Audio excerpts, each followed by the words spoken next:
Hey guys, Nikki Whiting here, and I just want to talk to you today about how to groom your coaches into Diamond. So at this point, you are looking to hit elite. You have these big goals. You want to grow your teams, and you have potentials right now on your team who could be really good leaders. But maybe they just need to be groomed a little bit.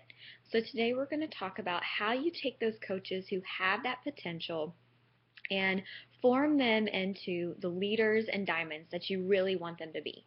And that's what we're going to talk about today. So I just have a few short notes. I'm going to give you probably 5 tips on how to do that, and we can go from there. So the first thing is we want duplication in our downlines. That's something that we need. We need for you to be duplicatable and for your diamonds to become duplicatable as well. So the more we have in a downline, the better. So how are we going to do that? And some ways that we make ourselves and our diamonds duplicatable is creating templates. We want our up-and-coming coaches creating things that they're saving and sharing with their teams. We want them creating files for their teams, and we want them to be getting on calls. Okay, so the main thing with this is that we want these diamonds to be the coach that they want their coaches to be. And that starts with us, right? We have to be the coach we want our diamonds to be, and they need to be the coach that we want their coaches to be. So this is, again, stemming all back to duplication. And so the way that we're going to do that is by having them step up their responsibilities earlier on and getting them on calls and things like that. I think that getting them involved, letting them know that they need to be talking to their team weekly the way that you talk to yours weekly, this is something that they need to be doing. If they're not sharing information with their teams daily, anything new that might pop up, that's something that needs to become a regular thing that they do on their everyday to-do list or their power hour. That's just something that has to happen. So we want to make sure that, again, they are taking what you're doing and duplicating it for their coaches as well. So the second thing is your diamonds should be your leaders. Okay, once you're a diamond, whether your income has shown it yet or not, your responsibilities step up. And that's just kind of a shock for a lot of people, I think, in the beginning. They don't realize that, at that point, it's actually time to really start pushing. So I think setting the expectations with your coaches that, at Diamond, you're really going to have these responsibilities that we want to prepare you for. And so that's what we're going to be doing through trainings and that sort of thing. So I always talk to my coaches about the struggle with going from coaching challengers to coaching coaches. That's a big change. And when you've been doing it for a while, I've been coaching for, I guess I'm fairly new, but for 20 months. And at that point, it's hard to go back to what you did the first 1, 2, 3 months to get yourself to Diamond. And what I've found is that we have to figure out how to coach our coaches to become really good at coaching their team.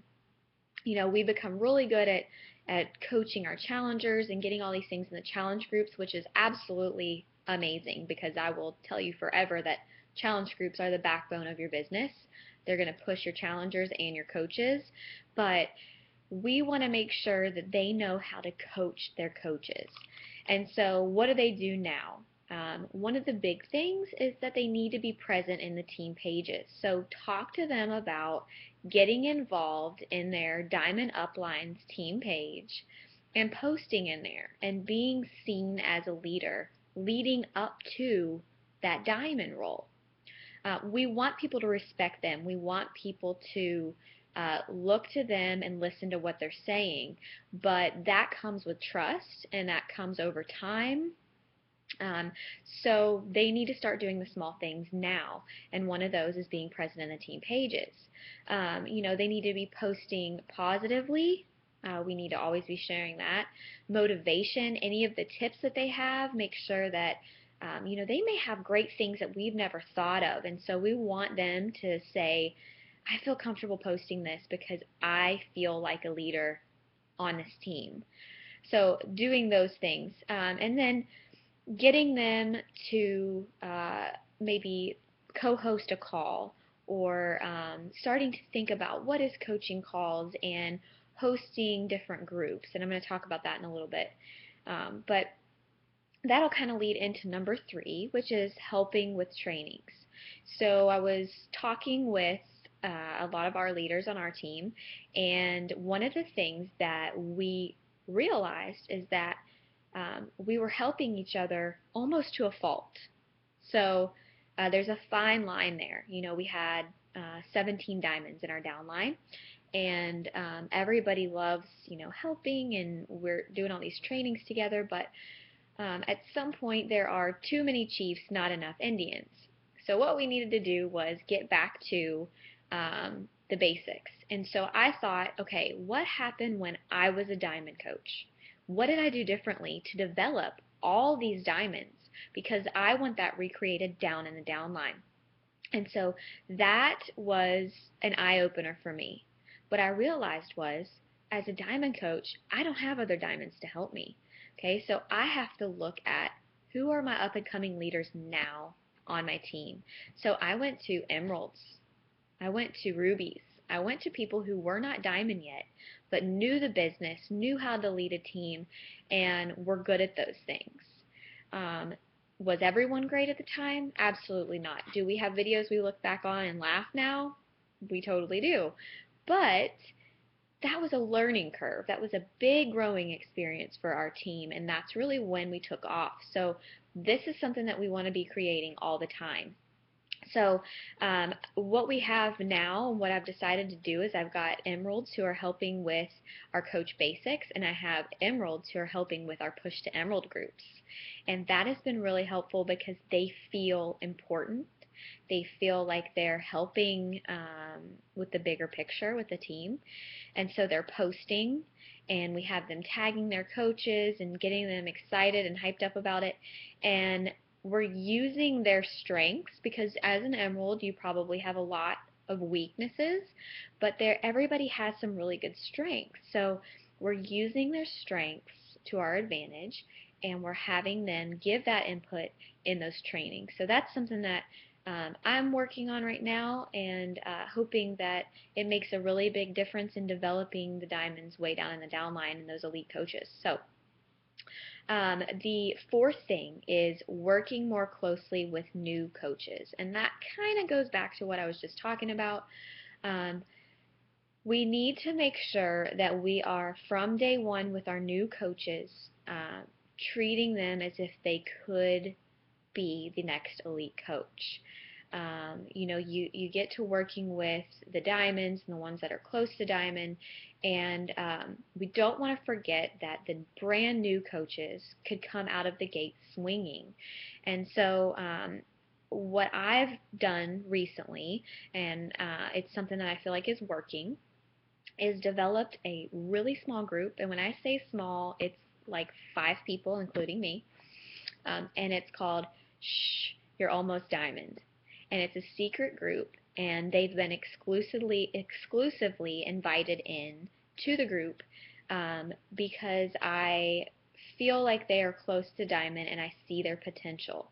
Now, the reason this was special is because it's not like every other group. It's not a big training. It's not a thing. It's just where we bounce off ideas off of each other, and we literally break down what it takes for them to get to diamond, because that's their goal right now.